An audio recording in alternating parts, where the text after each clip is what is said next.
G'day, my name's Max. I'm a senior mentor and speaker with the ICANN network. Uh, Seeing the good in myself and in my autism wasn't something that ever really came easily to me. When I was younger, for instance, I certainly never thought of myself as someone who was particularly resilient or capable. In fact, I thought I was about as useful as a fly screen door on a submarine. Well, I was diagnosed as autistic at the age of 19, and at that point in my life, I thought I'd never be able to move out on my own or go to university or get a job. There were just so many things I thought I would never get to do, and I certainly didn't see my autism as a strength. I was lucky though. I had, just this invaluable support network in my mum and dad and some really great teachers who really encouraged me to focus on and pursue my strengths, which is one of my autistic strengths. Probably my main one is my writing. And so through that, I managed to get through high school. And then once I finished high school, the challenge of leaving home and going to university just kind of loomed over me like this huge cliff, just towering into the sky. But that thread of autistic interest became like a rope leading up the cliff face. And my support network cheered me on as I grabbed that rope and made my way up.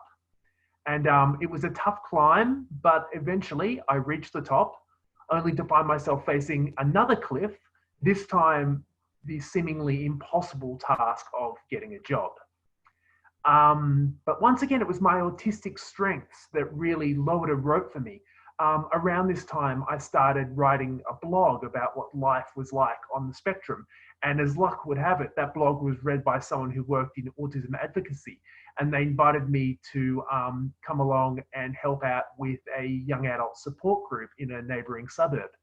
And I jumped at the chance because I'd been, looking for a job for quite some time without any success. And at that group, I met a guy called Chris, who some of you may have heard of.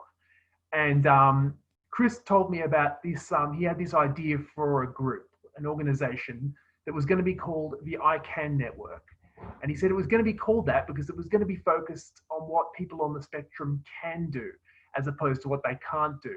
And that your ICANN network was the people around you who help you to say, I can to something. Whether that be, for me, for instance, that would be my parents and my friends and some of my teachers. And I thought, wow, I have to be a part of this, because what really struck me about it was how much it would have helped me, how much of difference it would have made in my life when I was a freshly diagnosed teenager. If I had had someone there to tell me, it's okay, it gets better, you're not broken, you're not defective, you're just different, and that's okay. You are okay, and you are capable. And so working with the ICANN network, for many years, I'd seen my autism as a handicap, but getting to work with all these other autistics, all these other amazing people on the spectrum who each had all their own unique and amazing strengths, really taught me to recognize my autism as part of who I was. And that, yes, it made some things in life more difficult, but it also gave me a great focus and determination, especially when it came to my interests. And I'd been focusing far too much on the negatives and not enough on the positives. And so, as my 20s drew to a close, I found myself living independently, having graduated university, working a job that I really loved. I managed to do all those things that when I was a teenager, I didn't think that I could do. And then, out of nowhere, another cliff. On the 23rd of December last year, 2 days before Christmas and about a month before my 31st birthday, I got a new diagnosis, a very different one, cancer.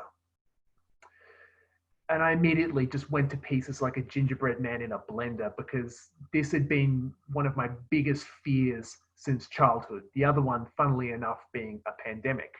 And having to face both those things at the same time just seemed way too hard, just impossible. It seemed like this time the cliff was just too high.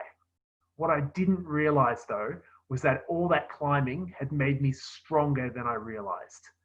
All those years of pushing beyond my comfort zone and taking things on that I wasn't sure that I could do, plus my autistic determination, had given me the resilience that I really needed to face this challenge head on.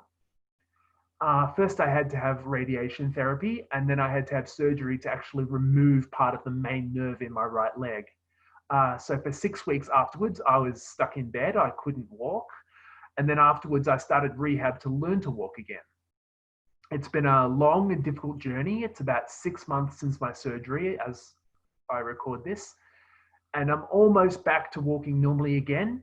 And my physio says that there's actually a realistic possibility that I will be able to run again someday, which I'm very excited about.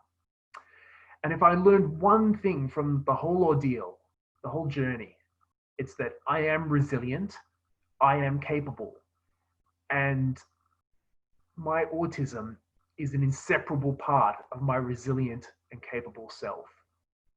So when you find yourself facing your own cliff, remember to embrace your strengths and let them guide you onwards and upwards. Thank you.